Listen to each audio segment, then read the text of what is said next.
Hello! Welcome back to Phantasy Star Online 2. Continuing the cutscenes. Before the story picks up again.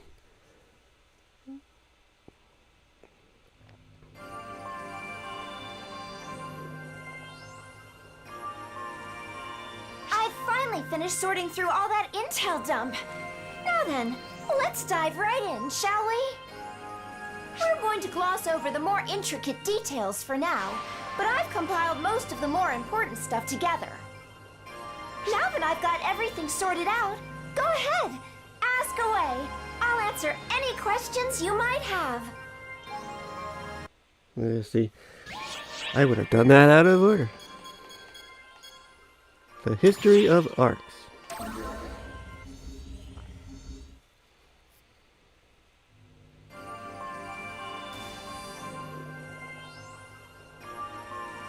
Hey, you're just in time. Would you like to review Ark's history with us? Hitsugi and Al seemed curious, so I was showing them a few documents. We were basically digging through records on the sly up to this point. But now that everything's laid out in front of me, it's like, what was all that hard work for? There was a time when Ark's concealed its history, but we've been completely open since our restructure. There's nothing here worth hiding, really. Hey, Xiera, about this Xion person. Wow, Al! Found your way to that record? Quite the info connoisseur, aren't you? Who was Xion? This may be a little hard to imagine, but Xion was an observer of our universe. She kept logs of its history, like a librarian. She was a pacifist, someone with full knowledge of the universe's history. So, Pacifist know everything? Pacifists, Al. She knew all, but that was the extent of her powers. She was inept at interpreting the emotions of others, and decided to reach out to the people who were alive at the time. Photoners. Photoners. The people who controlled this universe way back when? The very same. Xion taught them how to manipulate photons, and that in turn drove the Photoners' development. But they went a little too far, and ended up creating the profound darkness, which gave birth to Fallspawn. Before creating the profound darkness, the Photoners did other stuff, right? Like make Xion do things for them? Yep, you sure know your stuff. The profound darkness was the end result of all that fiddling around. The Photoners tried and failed many times to create a copy of Xion. Their final, greatest failure gave birth to the profound darkness. So Xion was amazing, and the Photoners were bad. But none of them are around anymore? That's the rough gist of it, if we set aside everything they did to Nope. develop their society. They're still around. Rough, but not incorrect. You got Aurora. And then we'll meet two more? Actually, several more in episode 6. Also, I'm the daughter of Xiao, who's the son of the great Xion. In other words, you could say I'm Xion's granddaughter. You're the granddaughter of such a great person? Then, does that make you a great person too, Xiera? No question about it. I'm downright amazing. Go on, let the compliments flow.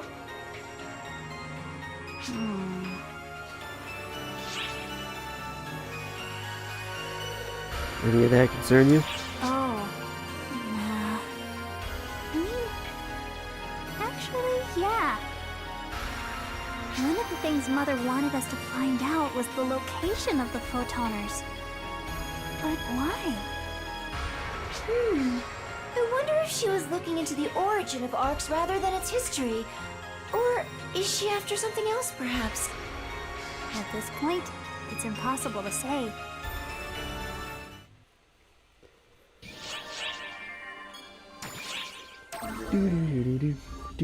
Do.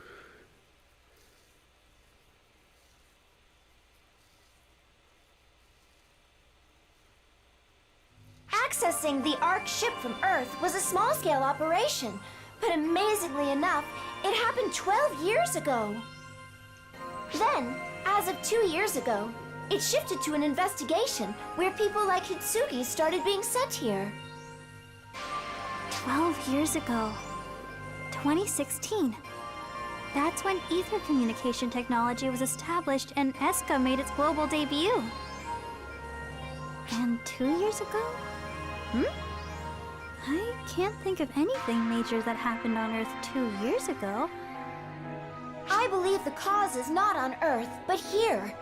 Both 12 years ago and 2 years ago, there were major incidents here. Do you know what the common factor was between these 2 points in time?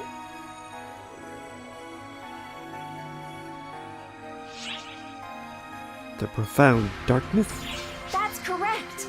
My analysis indicates that the return of the profound darkness was the trigger here. The return of the profound darkness triggered a whole freaking series of chain events.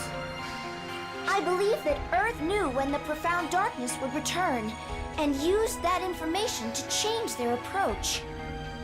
And the profound darkness revivals, which the aftermath of its revivals, what these last 3 episodes are all about. It isn't yet clear how they're related, but based on the information we currently have, that appears to be the case. But it's still just a theory, huh? I'm sorry. I wish there was more I could tell you. Oh no, even just a theory is fine. I'm starting to connect the dots one by one and see where they lead.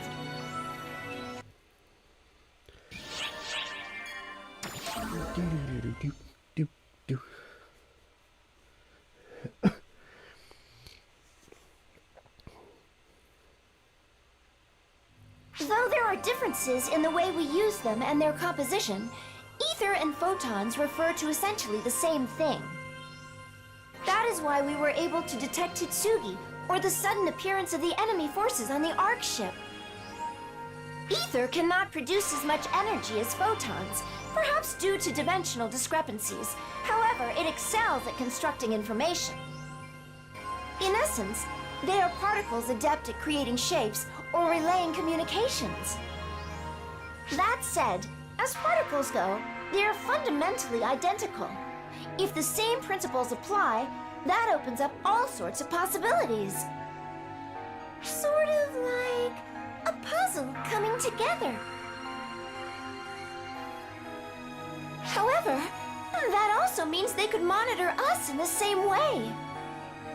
The other side must be able to use ether the way we use photons, so we need to come up with a countermeasure as soon as we can.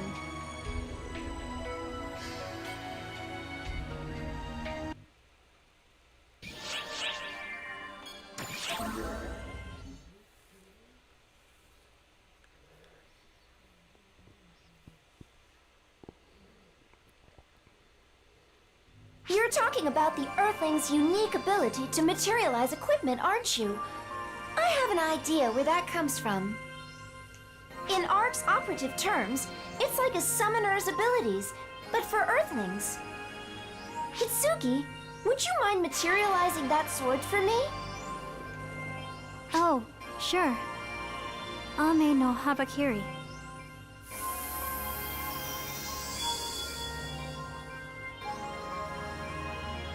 How's that? Great! Thank you! As you can see, the photons in the atmosphere responded to Hitsugi's command and came together to form this weapon. While some Ark's ops are able to materialize photons like this, the Earthlings' method is a little different. Theirs is more fantastical. Essentially, whatever they visualize takes shape in midair. Only Earthlings used to ether can do it. Since their visualization is directly linked to the materialization, the ability itself is almost certainly more potent. The only bottleneck is that it lacks general utility, and there are very few people who can make use of it. Come to think of it, what did you call that weapon you materialized, Hitsugi? A Mano Hakiri? No, that doesn't sound right. Close. It's Ame no Habakiri. Does it mean anything? Oh, Oh, I know! It's a weapon that shows up in one of Japan's Izumo myths. The sword used to chop up the 8-headed serpent Yamada no Orochi. I know that thing because of Persona. whoa. How did you know that, Al? In fact, I think you need that thing to summon an ultimate Persona. In fact, or at least he's part of the chain to summon an ultimate Persona. I think he's part of Izanagi no Okami in Persona 4. I read that story in your room. There were lots of other books of myths in there too. All sorts of myths. Do you like mythology? I do like mythology, but I'd say I also like heroic tales. No matter what actually happens in real life, reading a book about a hero and imagining it for myself, there's nothing else like it. The very simplification of the story of that creature, mythological creature, sounds kind of similar to the Hydra. Though I'm sure that's the very You think that sounds simplistic childish, don't approach of you? it. Go ahead. I guess I'm just as childish as I look then.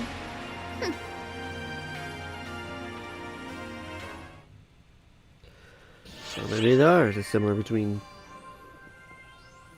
the fight with the Hydra and the Japanese serpent. I mean, the story of Emergency defense mission well, it's alert. not Japanese though, but Numerous this, small spawner well, raiding the yeah, hiding actually, yeah. bases of The Lilith. story of All ARCs ops, report to Orpheus the quest and counter Izanagi no ASAP to Okami defend are the bases. kind of similar. The Persona games is kind of gave you a very basic look at various human mythology. It's kind of interesting. It is very interesting, especially when you see that there's a lot of similarities between stories throughout history. I mean, Messiah appears in several forms throughout human mythology.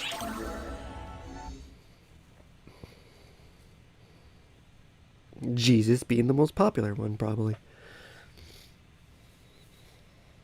In regards to the Mother Corps, I'm afraid not even the Intelligence Bureau has many details about them. Or I should say the most commonly known, maybe not the most popular. We're basically leaning entirely on Hitsugi's information. I wish I could help, but I'm afraid I only know a little bit. I've never even heard of the leaders or these disciples or anything. I only joined the Corps because I got an invite from Mother out of the blue to join their members-only social network. At first, I didn't fully trust them, but everything Mother said was spot on. And once I was able to enter PSO2 for myself, I found myself trusting her implicitly. I remember at one point, I thought she knew everything there was to know. The only other members I knew were the student council members from my school. And Corey. In the end, that's the extent of my grasp on Mother Corps. I can't speak to anything else. I thought I knew more than I did. I hadn't changed at all, yet I convinced myself I had.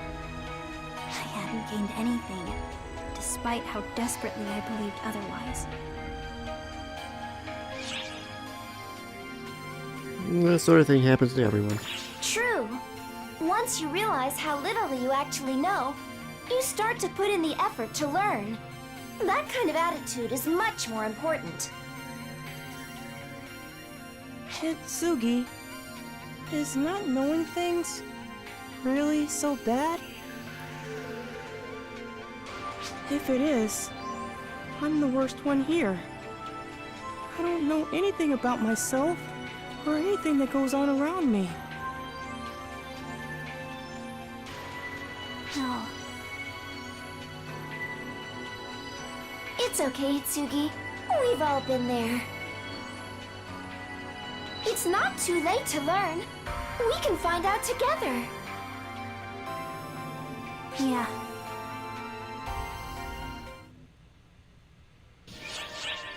Do, do, do, do, do, do, do. Almost done with the info dump.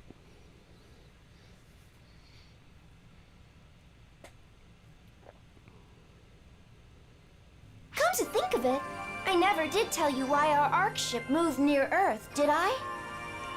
Originally, I had applied to be stationed here once we'd bonded with Hitsugi and begun making progress on our investigation. Plus, there was a lot we couldn't tell just by analyzing the information we had brought back. And then, just when we learned of the danger the phantasms posed from that information, we were about to investigate further. Then, Error Code Olympia, was it? The one that prompted Hitsugi and Al's forced return? It's really bugging me that all three of us are blinking our eyes at the exact same time. I've confirmed that in that one moment, not only was I prevented from gathering more info, they also tried to delete the info I already had. It was on a completely different level than the fake avatar investigation. It was an act of aggression perpetrated by Earth against Oracle. As a result, we learned that there is an entity on Earth that is hostile towards Arks. And so, this way, we can still go to Earth even if they try jamming our systems again. And since the Ark ship's own camouflage is flawless, they'll never find us. So we'll be staying at this world for the time being as we continue our investigation. Thanks again for helping me out.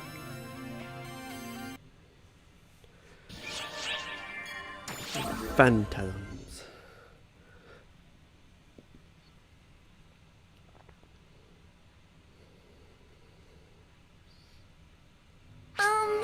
This is about those monsters that appear on Earth, the phantasms. They use ether in the atmosphere to assume monstrous forms and attack others. What's more, they apparently often materialize as things all Earthlings subconsciously fear or inherently dislike. I guess a bad reputation is hard to shake off, no matter which world you go to.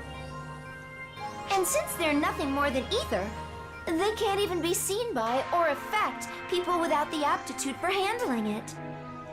Nonetheless, if left unchecked, the purity of the ether they're composed of will eventually reach a point where they can affect reality. On a different note, I've even heard rumors of phantasms along those lines, who have been known as angels and demons since ancient times. Interesting though that may be, we really ought to stick to gathering more practical intel. Oh, sorry, I didn't mean to complain. At any rate, these phantasm readings have been rising in number recently, and Arx has been secretly handling them behind the scenes. They're using the info provided by the Intelligence Bureau's Collaborator to quickly subjugate them before they become problematic. Incidentally, anti-phantasm combat makes use of special enclosed fields that civilians cannot enter, so you can go nuts when you fight them. How convenient.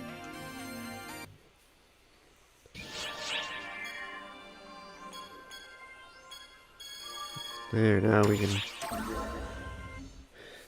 finish up this chapter.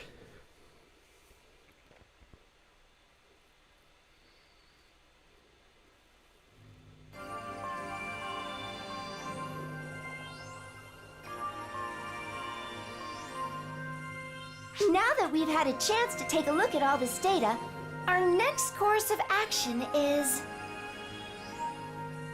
it's their move. Are you sure we have the luxury of waiting? The only thing we know for sure is that they're after Al, so our best bet is to get a feel for things while keeping him safe. Our enemies this time around are humans, not Falsfon, so it's best to exercise discretion with our actions. All we can do is wait. Hitsugi, you and Al should probably take care of or look into anything that's still bothering you while you still have the chance. Once things get rolling, I'm not sure you'll have the chance to get around to it again. I guess I'd better put some thought into it. You have a brother, don't you, Hitsugi? Shouldn't you get in touch with him while you have a moment to spare? Huh? I mean, yeah, I do. But how do you know that? Oh, well, I thought you looked like the sort of girl who'd have a brother is all. I guess I was right. Okay. You're right, though. I should talk with him first. If I can even find a way. Well, why don't you speak to him directly? That'd be best, right? Wait, but I thought you just said that we need to sit tight.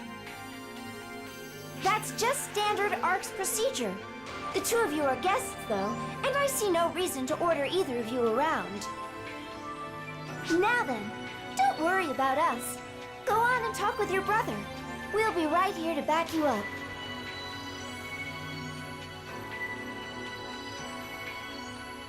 Thank you both. Maybe I will then. Keep an eye out for me, yeah?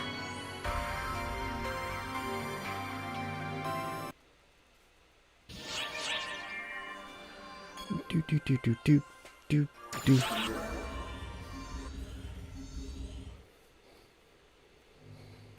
Hey, Xiera, I'm coming in.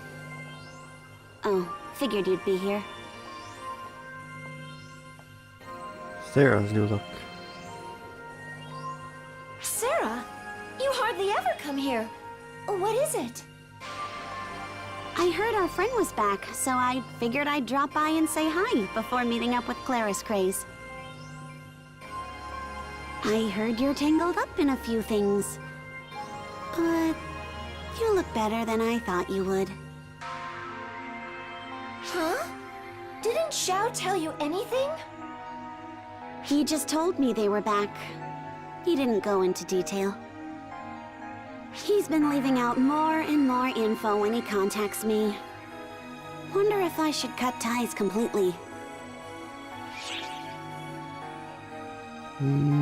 How's Xiao doing? That's what I'd like to know. He's been cooped up in the heart of the mothership doing calculations for what feels like forever. I'm sure he's fine, though. He's pretty much left the ship to you and Xiera, huh? Speaking of which, got a minute to go over these documents before I submit them to General Affairs? Sure, no problem. I've got time, so... Oh, one sec. Xiao's calling me. Geez, Xiao. You always call me out of the blue. So, what's up? Nothing? You just wanted to hear my voice? What's wrong with you? Ugh, finish up those calculations and get out of there. I'm just doing my thing. Yep. Yep. No worries, I took care of it. Got it. We're not fighting anymore, you know. Okay. Okay. Yep, I know. You don't have to check up on every little detail.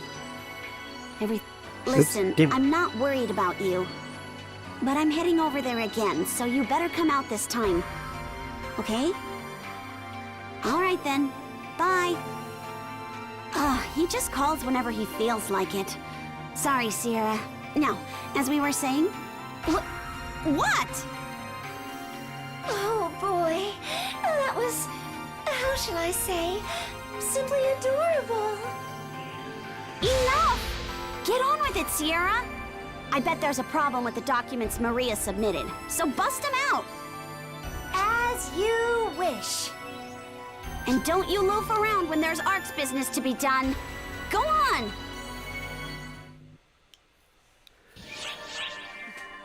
And then to finish off the chapter. Something that's really unimportant to the story because the fight is not integrated within the story.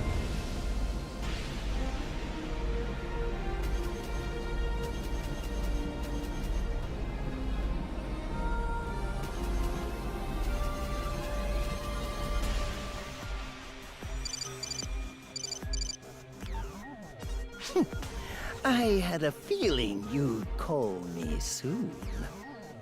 Hakito Ani, you've gone too far in materializing such a large-scale phantasm. You're going to blow our cover. Don't waste your breath on me. Go tell it to my emerald tablet. What? It's out of my hands now. It has become the perfect weapon, you see. It no longer requires my control in order to excel. I'm simply here to observe the conflict born of my greatest masterpiece. As its creator, I must revel in its glory.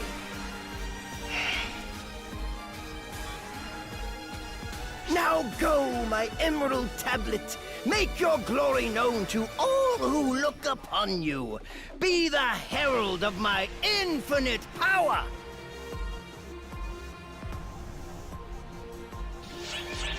I mean, I could use...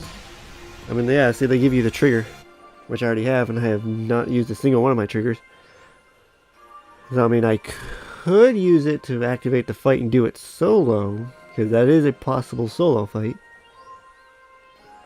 But there's no real point, because it's not really a major aspect of the story. We just have to clean up that mess he created, and that's it. But finally, things are gonna kick off. When do I want to integrate these? Oh, yeah, probably after this part. Maybe.